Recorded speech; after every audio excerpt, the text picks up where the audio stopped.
إن هذه أمتكم أمة واحدة وأنا ربكم فاعبدون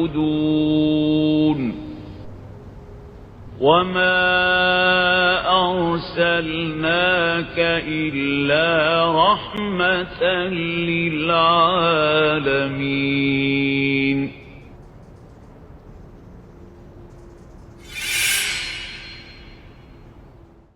A'udzu billahi minasyaitonir rajim. Bismillahirrahmanirrahim. Alhamdulillahi rabbil alamin. Allahumma shalli ala Muhammadin wa ali Muhammad. Rabbana zidna ilman wa alhiqna bis salihin. Assalamu alayka ya Rasulullah. Assalamu alayna wa ala ibadillah salihin.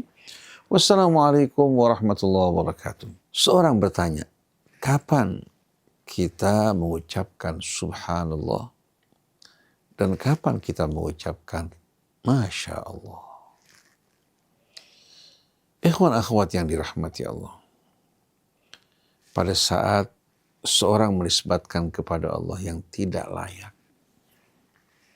atau dia menuduh Allah dengan tuduhan-tuduhan yang tidak benar, seperti orang yang mengkambing hitamkan takdir Allah, padahal takdir Allah merupakan takdir yang penuh dengan kemuliaan, aturan-aturan yang jelas.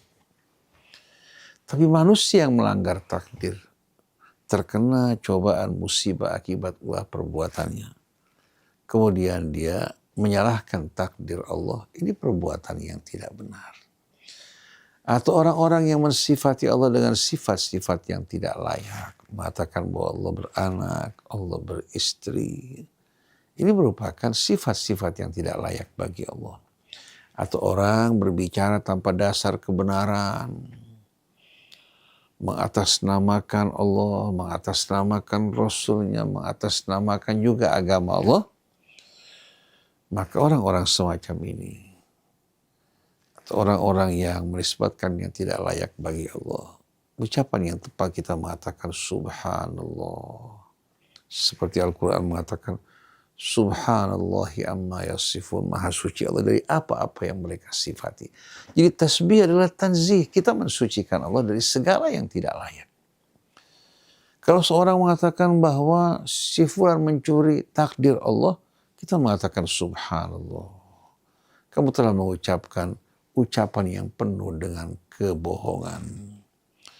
Begitu juga ketika orang-orang musyrik meminta Rasul untuk mengadakan mukjizat-mukjizat sesuai dengan permintaan mereka. Nabi mengatakan subhana rabbi hal kuntu illa basyarar rasul. Maha suci Tuhanku, bukankah aku ini hanya seorang manusia biasa yang diutus sebagai Rasul?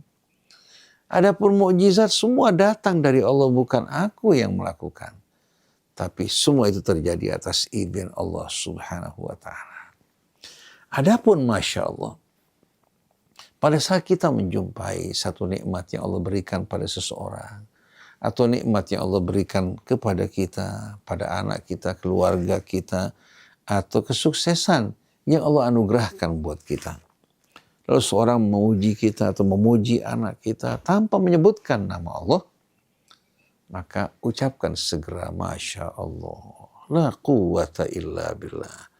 Begitu juga di saat Anda menyaksikan anak seseorang menarik Anda, jangan lupa katakan masya Allah, tabarakallah. Jangan Anda memuji anak tersebut atau memuji nikmat yang ada pada saudara Anda tanpa menyebutkan kehendak Allah.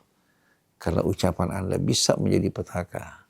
Nikmat yang tadinya dalam keadaan baik dan sehat bisa saja pergi dan meninggalkan.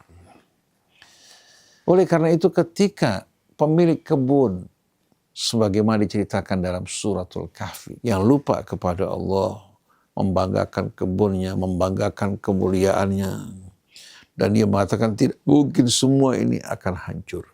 Seandainya juga aku dikembalikan kepada hari akhirat, ada hari akhirat, pasti keadaan aku akan lebih baik di sana.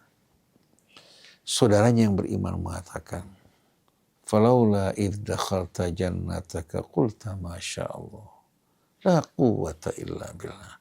Seharusnya kamu di saat kamu masuk ke kebunmu dengan karunia Allah yang begitu besar, katakan Masya Allah, la quwata illa billah.